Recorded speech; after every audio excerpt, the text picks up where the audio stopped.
Okay, so this is the June 2024 paper, WJ. Um, so starting with the statistics section. Right, okay. So question one. Table shows the destination from school of 120, 180 year 11 pupils. Most pupils either continued education in school or college or went into some form of employment. A reporter selects two pupils at random to interview. Given that the first pupil is in school, so what I usually do is if I see given that, it would translate to some sort of conditional probability question. Okay. So given that the first pupil is in school or college, given that the first pupil is in school or college, find the probability that both pupils are girls. Okay. So what I think is best, given that the first pupil is in school or college, if we work out the total of the pupils that are in school or college, so 73 plus 89. So given that the first pupil is in school or college, so we could say, so if we add these together, that's 60, 162 out of 180. Okay. And because it's a conditional question, so that's going to be our denominator. Okay. And it says that find the probability that both pupils are girls. So that we've got to be careful here. This can be tricky. The first pupil is a girl, but the first pupil is a girl who attends a school or a college or education. So that's, excuse me, 80 out of 180. Okay. And the second pupil would be a girl. Okay. A girl. But it doesn't not necessarily in education. Find the probably both are girls, but we know the first girl is in education. So what I would do for the second, I would just say there were 88 girls, but we've taken one out of the equation. So there's 87, and now there's 179 pupils. Okay. It's a little bit tricky for a first question. Okay. So then if we type that in, okay, 80 out of 180 times 87 of 179 over 162, 180. That would give me 0.24. Okay. Now, it might be a good idea to sort of write this out in sort of conditional algebraic terms. So what we're saying is that the denominator of this, so given that the first pupil is in school. Okay, so you could say that the first pupil is in education. Okay, and they're both girls. Okay, both girls.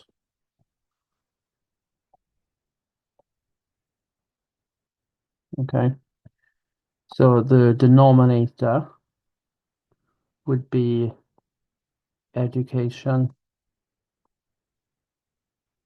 Okay, and that would be um, girl education and girl. Okay, if I wanted to set it out correctly in terms of the notation. Okay. So out of the education, okay, given that the first pupil is in school, so or college, so in education, find the probability that both are girls. So the first would be a girl in education, and then the second person you choose is a girl, just a girl. Okay, that's why it's 87.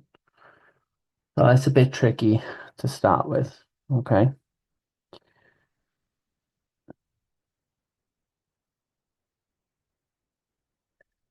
Okay. So this topic is the uniform distribution. Okay. We want the mean and the standard deviation. Now, if you look up in the formula booklet, you'll see that the mean would be a plus b over 2, and the variance is 1 over 12 b minus a all squared. Okay, so they give you these formulas. So, so if it follows a uniform distribution, the smaller angle theta in degrees of a right angle triangle with hypotenuse 8 centimeters is uniformly distributed. Um, so the thing you need to sort of realize is if we took two angles, theta to be the smaller angle. Remember, if that's 90, these two need to add to 180 basically. So those two angles need to equal 90. So if you took theta to be, say, 44, so it's always got to be the smaller angle, and that's going to be 46, and they both add up to 90. Okay. If you took theta to be 30, that would be 60. If you took theta to be 10, it would be 80, and so forth, right? So that's kind of what we need to spot, right? Now, in terms of the uniform distribution, okay, what I like to do is draw a rectangle. This is uniformly distributed between 0 and 45. So the length there is 45, but because for all these probability distributions, the area under the curve needs to be 1, obviously the height of this needs to be 1 over 45. Okay, so 1 over 45 times 45 is 1. So what I like to write is f of theta is equal to 1 over 45 between 0 and 45. Okay, and f of theta is equal to 0 otherwise. That's how I like to set up the distribution. Okay, that's what we're saying. It can be any angle between 0 and 45, let's say, not including. And that would be the smaller length. Okay. Um, so what we'll now do is work out the mean and the variance. So the mean is going to be 0 plus 45 over 2. So the mean is 45 over 2, or 22.5. And the variance is 1 over 12. B minus squared via theta is equal to 1 over 12 is 45 squared. So then the variance would be, so let's just type that in. 1 over 12 times 45 squared is 675 over 4. So then the standard deviation is equal to the square root of the variance. The standard deviation is 12.99. 12.99. Okay. That's your mean and your standard deviation of the uniform distribution. Okay. But for this. The shorter side of the triangle of length x centimeters, find the probability that x is greater than 5. So if we take theta on the diagram, anywhere, let's take it here. So using a little bit of trigonometry, this length is 8 sine theta, which should be our shorter length, and then a y would be 8 cos of theta. Okay. Now, if you like, there's nothing wrong with checking. Let's just do a little check.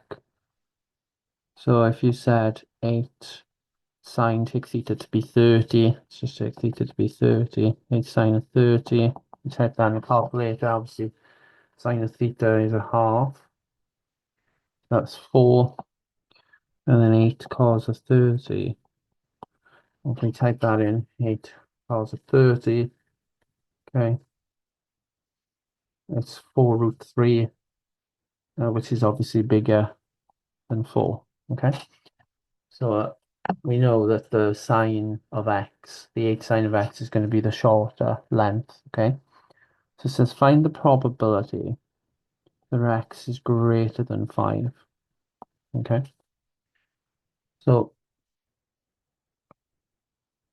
x is 8 sine theta. Now we have to transition from x to theta because theta is the variable which is uniformly distributed. Okay. So that's what they're looking for us to do, is to spot that that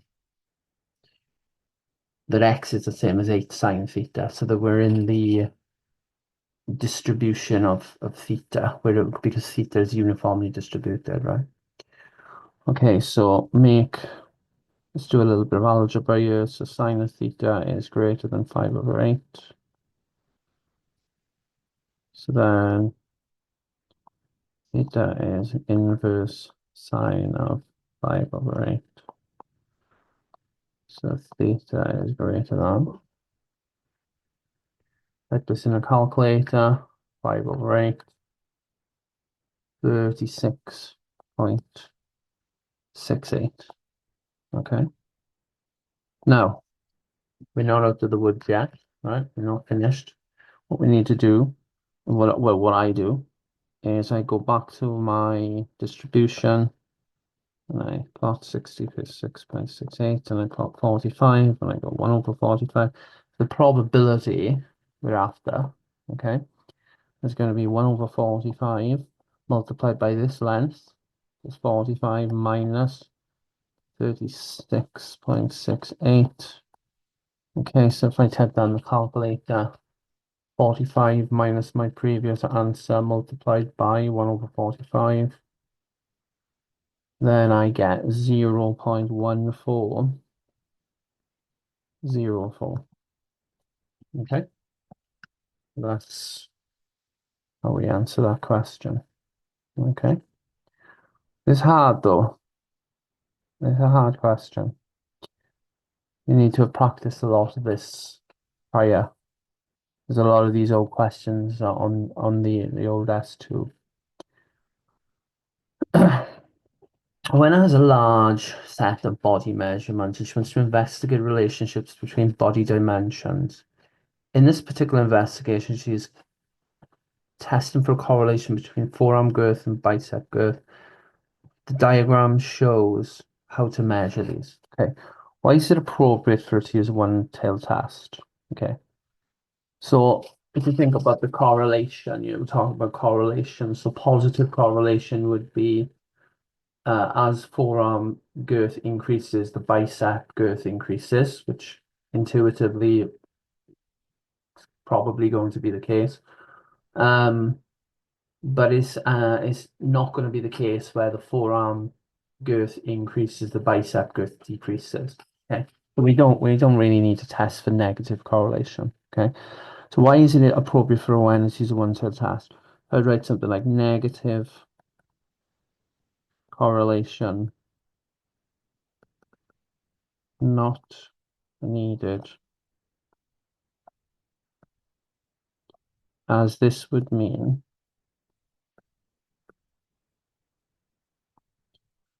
as for arm girth increases, bicep girth decreases, which uh, is not going to be the case. Okay, right. So we've got a test now. This is very straightforward. Um, Whenever you see an r squared, you can square root that because we're not using r squared is more of a measure of dispersion variation, whereas r is our test for strength, which is going to be our product moment correlation coefficient for the question, right? So r is equal to, you can square root that number, the square root of 9412, and obviously I'll pick the positive because they will be testing for positive correlation. But let's let's check the question. So a winner takes a random sample of 11, so we're going to need the 11. So we 11 data points. Use the computer program above. Using the computer output above, carry out a one-tailed significance level on the sample product moment correlation coefficient at the 0.5% level. So it almost comes across as if it's this is very simple, but it almost sounds complicated. So the first thing I would do is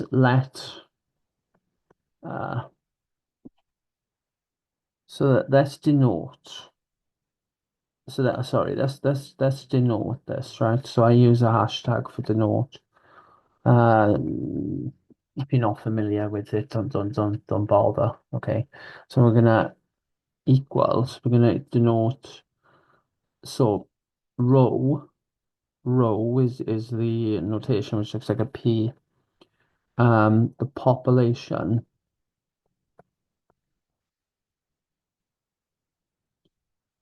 product moment correlation coefficient. I'll just write that. Okay, so we're letting row. So it's going to donate the population product moment correlation coefficient between hip girth and, sorry, not hip girth, my bad. Forearm girth and bicep girth. I'll be honest with you, I'm not used to writing. I just jump straight into it, but we're writing this formally. This is the way I should do things, right? So there's the Greek symbol that we're using for the test here is rho, right? So under H naught, which is the null hypothesis, rho equals 0. Okay, so under H naught, there's no correlation. We're testing, because it's a one-tailed test and we're testing for positive correlation for rho to be greater than 0. Okay, so that's the test. So I'll write this down as well. So we're given r squared is equal to 0.9412, and then r is equal to the square root of this. So we don't need negative. So r, as we said above, is 0.9702. So the test statistic, or they like to write, the statistic that we're testing is 0.9702. Okay. Now, let me show you how to look this up on tables. Okay. So if we look up on our statistical tables, we've got a section on, where are we? Here. So one tail test, 0.5%. So like here, and then if you scroll down to 11, that's the value we're looking for. That's a critical value, 0.7348. 0.7348. Okay. So the critical value is, what was it again? It's a 0.5 is 11, 0.7348. 0.7348. 0.7348. No. What are we actually talking about? So what I like to do, draw a little line here. 0 critical value 0.7348. And then if we, this is our critical region. Okay. So the product moment correlation coefficient, or the test statistic, lies within the critical region because it's bigger, isn't it? 0.9702. So we can say that the 0.9702 is bigger than 0.7348. Okay, bigger. Okay, so therefore, because it lies within the critical region, we're going to accept H1. Okay, we're going to accept H1. We can say, we can just conclude the positive correlation. Okay, so as forearm girth increases, bicep girth increases. Okay. So hopefully we get 5 marks. I don't ask me if I've lost a mark somewhere. Then I don't know. Sometimes the mark scheme's a little bit ambiguous. Right. Blodgett also has access to the small large data set. She decides to do the same test using all 507 available data points. The results as shown. State the problem Blodgett will encounter when attempting to use statistical tables. Okay, so clearly we can't read n to equal 507, basically. We won't be able to read that off the tables.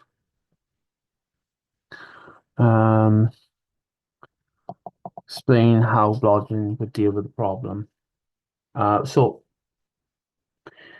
if I was in this situation as a statistician, I'd be happy to conclude. I would say no need to carry out a test as we can clearly see. I mean, let me just check the acceptance of the marks here. We can clearly see. Yeah, that's fine. We can clearly see the scatter graph. So they accept this on the mark scheme has a positive correlation. Okay, good. And then you need to carry out the test. As we can clearly see, the scatter graph has a positive correlation. Okay. Okay, cool. Mm, not too, it looks a bit scary, I suppose, but it's okay. Right.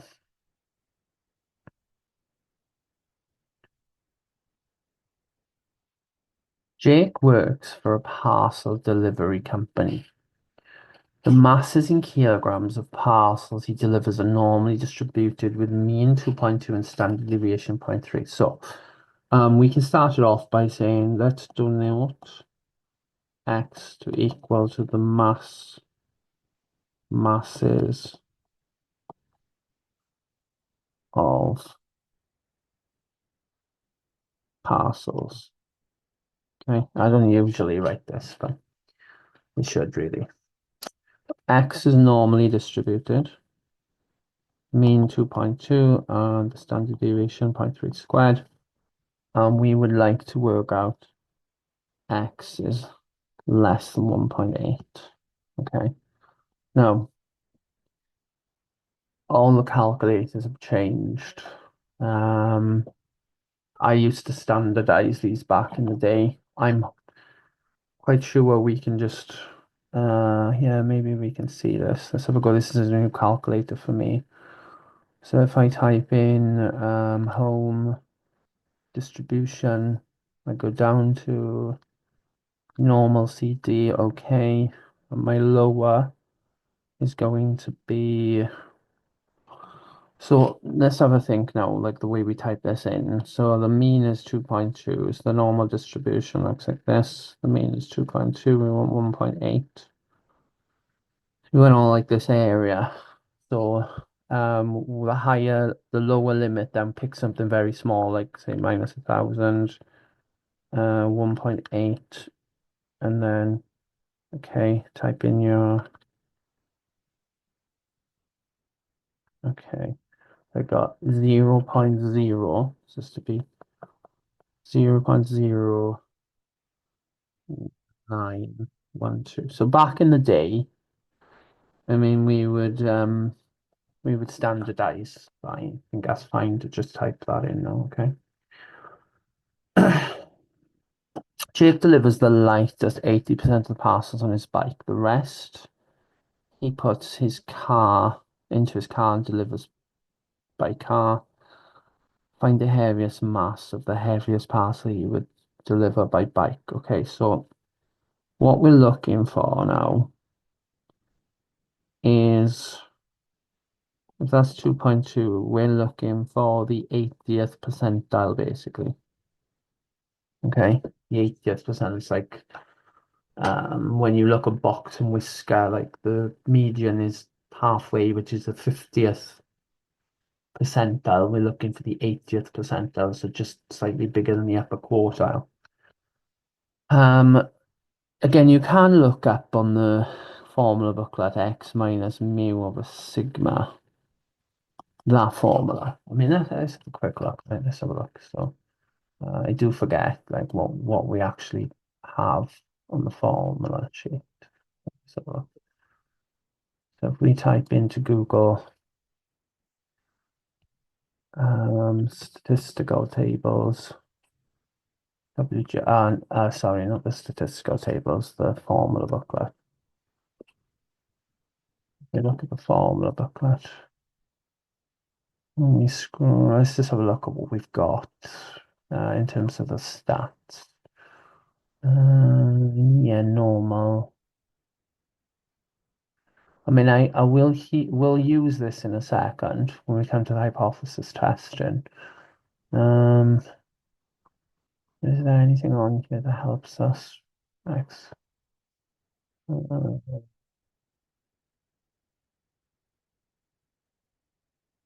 sure I that x minus mu over sigma. I've seen that somewhere before, obviously relative to the normal. I mean, it's kind of there, but yeah, anyway, we'll use this in a second.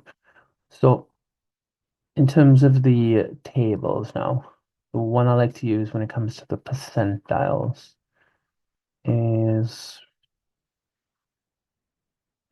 this one. Okay, so zero point 0.8 is the 0.80, so 0.842. Okay, so what I do, I set this equal to 0.842 because I've looked it up on those tables. We already know the mu and sigma, so we said the mu is 2.2 and the standard deviation is 0.3. So if we do a little bit of algebra now, 842 times 0.3, and then work that out. So that's going to be now 0.842 times 0.3, which is 0.2526, and then we add the 2.2 on. So that's going to be 2.4526. Okay. So we now know that that value there, which is the 80th percentile, is 2.4526. Okay. So any parcel that weighs more than that was in his car, basically what they're saying. Yeah. Okay. He randomly selects a parcel from his car. Okay, so if we're talking about this now, let's again kind of look at it in this way. So what did we say it was? 2.4526. Okay, 2.4. Okay. So find the probability that the mass is less than 3 kilograms. So if I mark 3 there also. So again, I would say this is like a given question. I'll do it and then we'll try and fill in the formula. Whether you need the formula, whether they give you the full 4 marks without probably, but let's not take any risks. So what I need first is to know the um, probability of being above 2 point. So let's work that out. So if I'm above 2.4526 and all normally distributed with 2.2 and 0.3 squared. The first thing I would do is look that up on the calculator, right? So again, normal CD. Okay. So this time we want the lower limit because we're going above 2.4526. We want it to be a big number. And then we got the same 2.2. Okay, I'm still getting used to this. So that's 0.3. Well, this is a new calculator for me. Okay, so it's point. Oh, it's just frozen. I do apologize. Hang on. It seems to have frozen.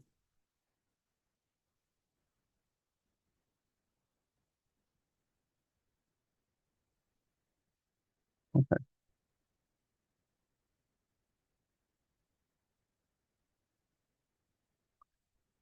So when I look that up, that's 0.19989. Okay. Then I also need between. So the question says the probability is less than 3, but it has to. It's given the fact that parcels come from his car, so it's a given that question. So obviously I need to know um between 2.4526 and 3. So let's look that up. Um so again to this look. So normal CD, okay. So we want it, yeah, but to be 3. Okay, and then we should just be able to type that in. So that gives me 0.196. Okay. And the calculation I need really is given that we're above that weight there, that given you're above 2.526 kilograms, um, you're finding the probability that it's less than 3 kilograms. So that's your numerator between six. So given that question, so we can just divide these two. 196 divided by 0.19989. That's going to give me divided by, so let's type that in, 0.196 over 0.989. So according to my calculations, that would be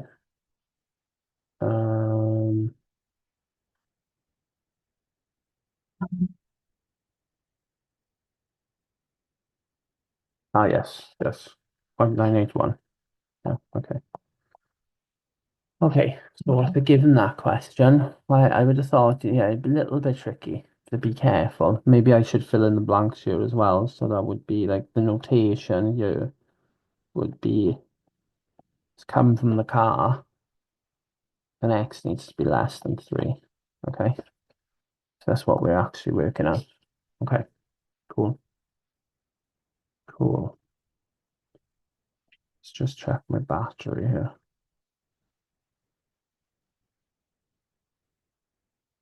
Okay, right. Okay, so the next question is talking about a hypothesis test. Okay. So in the run up to Christmas, Jake believes the parcel has to deliver. He has to deliver on average. Jake believes the parcels he has to deliver are on average heavier. He assumes that the standard deviation is unchanged. He randomly selects 20 parcels and finds that the total mass is 46 kilograms.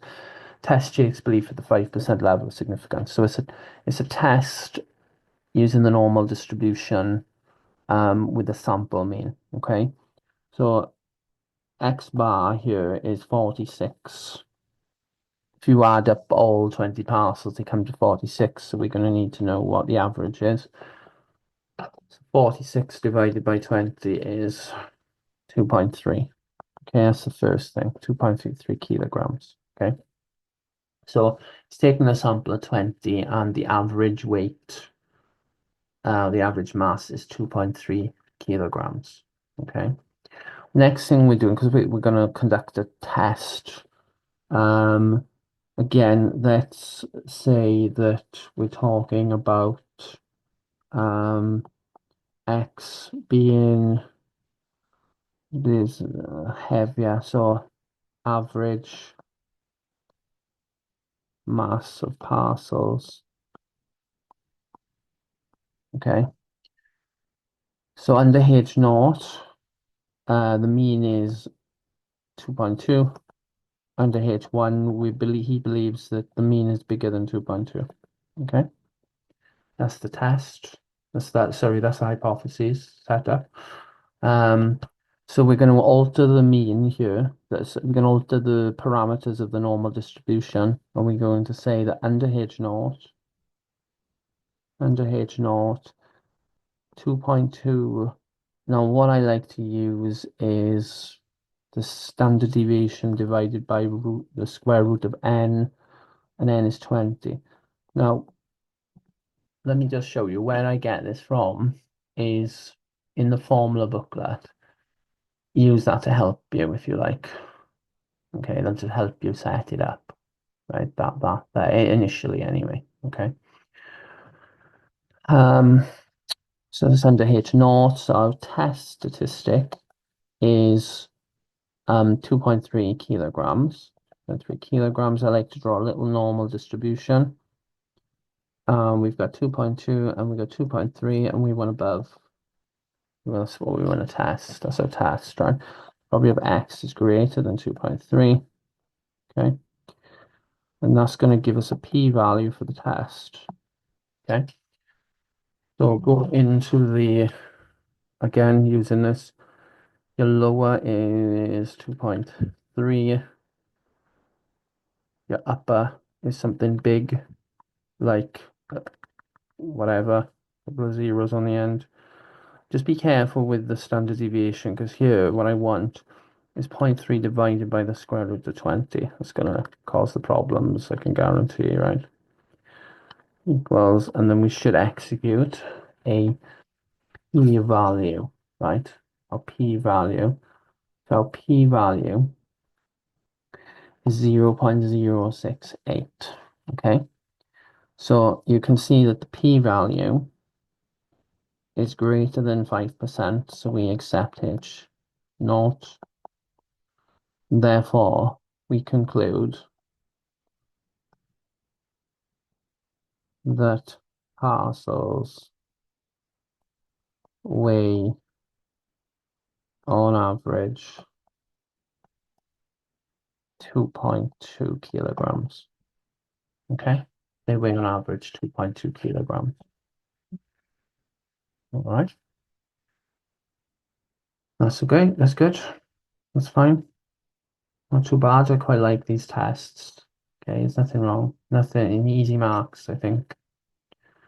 Um, no, this is a bit bizarre because I see this as a little bit of like GCSE questioning, but Jake delivers each parcel to one of the three areas A, B, or C. The probability that the parcel has destination A, B, and C is a half, 1/6, and a third, respectively. All parcels are considered to be independent. On a particular day, Jake has three parcels to deliver. Find the probability he will have to deliver to all three areas. So I just look at it as when I teach GCSE, A, then B, then C. Now the thing is, I don't usually teach this at I well. We should know it, but I don't usually, is the fact that you've got all these different combinations. I mean, you could have an A, B, and a C, and an A, C, and a B, C, and an A, B, A, and a C, a C, A, and a B, and a C, B, and an A. I mean, there are, like, we can get into choose and all this kind of stuff. I won't do that now. So you use six different ways of doing that. So you're basically saying he could have gone to B and then to A and then to C, and that could be done six different times. So we need to take that into consideration with the probability. So we're going to basically multiply this by 6. So a half times 1/6 times a third times by 6. And if you type that in a calculator, that's 1 in 6. Okay.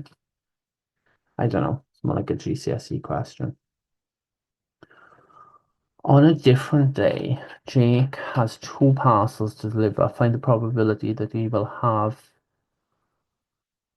to deliver to more than one area. Okay. So if you think about it, he could deliver to A and B because um he's got two parcels to deliver. Okay. Um, find the probability you have to deliver to more than one area. Yeah. So that you could be A, B. You could deliver to B, C, and you could deliver to A, C, and then you could swap them the other way around as well. So you times them by two. That's one way to do it. Personally, though, I think I've always preferred, if they ever say different, to do one minus probability the same. It's just mathematicians are lazy and it's just a bit easier, I think. So one minus the probability of him delivering to A, to B, to both B's and to both C's. I just easier for me to work it out basically. One minus a half squared minus plus. What were they? A half, 1/6 and a third. So I just see this as GCSE really. It's 1 minus, so if I type that in my calculator, a half squared plus 1/6 squared.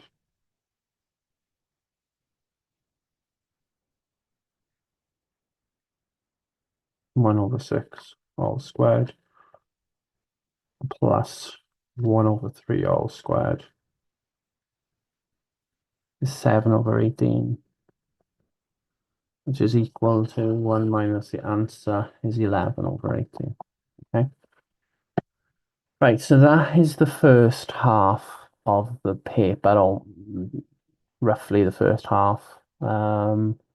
The statistics section, I'll upload the mechanics section separately. It's a bit, it's not too much. On the whole, not bad, but quite different from previous papers. Almost like a different board. And I think that's what people are going to find hard. Um, so yeah, it seems to be the hypothesis testing seems to come up every year, which is good. There's a hell of a lot of weighting on the normal distribution in this question. I think I worked out about half of the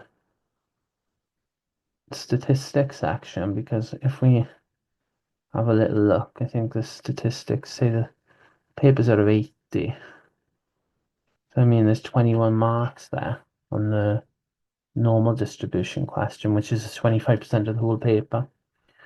That's interesting. So yeah, there we are. That's great.